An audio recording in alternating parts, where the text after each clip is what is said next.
भारत से पक्की दोस्ती के लिए एक तरफ मिडिल ईस्ट खड़ा है तो अब लाइन लगाकर कई और देश भी खड़े हो गए। लेकिन इस बार ये देश यूरोप से सामने आ रहे हैं जो कह रहे हैं कि हम नाटो देश हैं और हम फिर भी भारत का साथ देंगे हर जगह पर, चाहे वो डिफेंस हो या फिर जियोपॉलिटिक्स। दरअसल चीन और पाकिस्तान के खिलाफ भारत को अब तक कई मित्र देशों ने साथ दिया है, जिनमें रूस, फ्रांस और इजराइल जैसे पुराने दोस्त शामिल हैं। लेकिन अब इस कतार में एक और यूरोपीय पावर हाउस जुड़ चुका है, नाम है जर्मनी। जर्मनी जो नाटो संगठन का सदस्य है, वो एक ऐसा कदम उठा चुका है जिससे बीजिंग से लेकर इस्लामाबाद तक हलचल मच चुकी है। दरअसल जर्मनी भारत को देने जा रहा एक ऐसा महाबली योद्धा, वो भी आसमानी, जो अकेले ही जंग का नक्शा बदल सकता है। बस एक साइन और 88 दैत्यकार मिलिट्री ट्रांसपोर्ट भारतीय धरती पर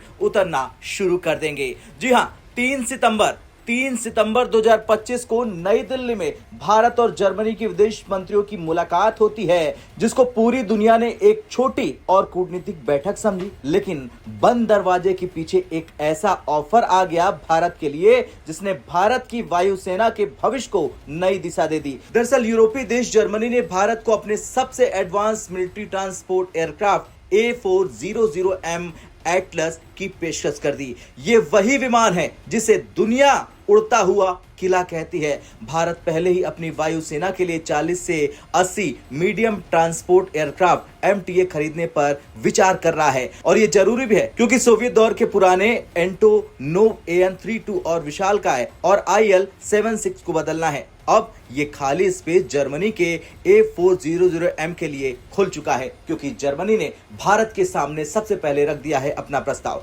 अब जानते हैं कि ये गेम चेंजर क्यों है, यानी कि ये A400M गेम चेंजर क्यों है। जरा इसकी ताकत समझिए, आपको समझ में आ जाएगा।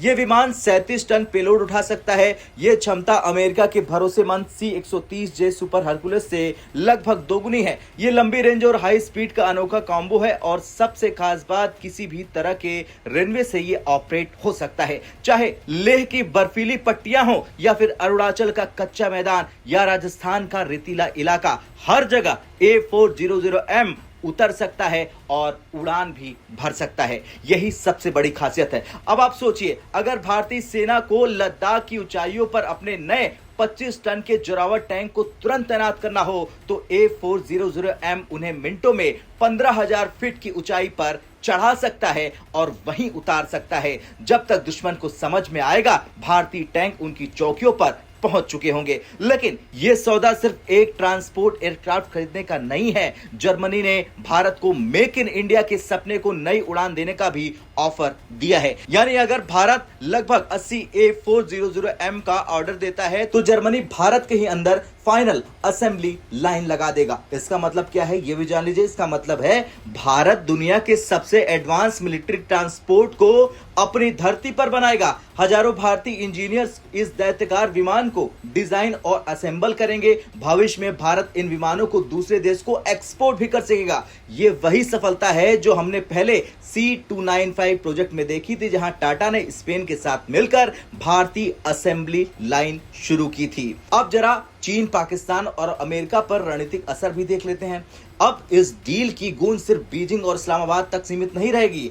पहले अगर हम बात करें चीन की, तो LAC पर अपनी सलामी स्लाइसिंग स्ट्रेटजी से जमीन कब्जाने का जो खेल खेलता है चीन, A400M की तेज तैनाती क्षमता से उसकी हर चाल खत्म हो जाएगी, नाकाम हो जाएगी। बात करें पड़ोसी आतंकियों को पालने वाले पाकिस्तान की, तो अब भारत कुछ ही घंटे में भारी हथियार और टैंक उसके किसी भी मोर्चों पर उतार सकता है। बात करें भारत पर वीजा और टैरिफ लगाने वाले अमेरिका, तो अब तक भारत C-17 और C-130 जैसे अमेरिकी ट्रांसपोर्टरों पर निर्भर था। लेकिन भारत अगर जर्मनी के A400M को चुन लेता है, तो वो किसी एक देश पर निर्भर नहीं रहेगा। वैसे ये डील भारत को उन चुनिंदा देशों के क्लब में शामिल कर देगी जो इतनी एडवांस एरोस्पेस टेक्नोलॉजी रखते हैं। भविष्य में भारत न सिर्फ अपनी जरूरतें पूरी करेगा, बल्कि दक्षिण एशिया, अफ्रीका और लैटिन अमेरिका जैसे बाजारों को भी सप्लाई कर सकेगा। भारतीय रक्षा उद्योग को इतना बड़ा टेक्नोलॉजिकल बूस्ट मिलेगा कि एमका जो 5th जनरेशन फाइटर जेट हैं, वो भी महत्वाकांक्षी प्रोजेक्ट को और ताकत दे देंगे। सोचिए, फ्रांस से भारत ने राफेल लिया, रूस से S-400 लिया, इजराइल से एडवांस मिसाइलें ली और अब अगर जर्मनी से भारत A400M ले लेता है तो ये दुनिया में बड़ा गेम चेंजर साबित होगी। भारत ने यूरोप की 4 सबसे बड़ी शक्तियों को अपने रणनीतिक कवच में जोड़ लिया है। चीन और पाकिस्तान के लिए ये एक ऐसा गठजोड़ है जिसे तोड़ पाना लगभग असंभव है और सबसे अहम बात, भारत ने ये सब बिना अमेरिका के टकराव के किया है। ये भारत की मल्टी अलाइन डिप्लोमेसी की जीत है। खैर, जर्मनी का ये ऑफर सिर्फ एक विमान की डील नहीं होगी बल्कि भारत की आत्मनिर्भरता और वैश्विक शक्ति बनने की उड़ान है। जब गुजरात या यूपी के डिफेंस कॉरिडोर से पहला मेड इन इंडिया A400M बाहर निकलेगा तो वो सिर्फ एक विमान नहीं बल्कि 140 करोड़ भारतीयों के स्वाभिमान की उड़ान होगी। अब आपका क्या कहना है? क्या भारत को जर्मनी का ये ऑफर स्वीकार कर लेना चाहिए? क्या जर्मनी का ये ऑफर भारत को अगला ग्लोबल डिफेंस एक्सपोर्टर बना सकता है? और आखिरी सवाल, क्या A400M चीन के खिलाफ भारत का सबसे बड़ा गेम चेंजर साबित होगा? कमेंट कर जरूर बताएं।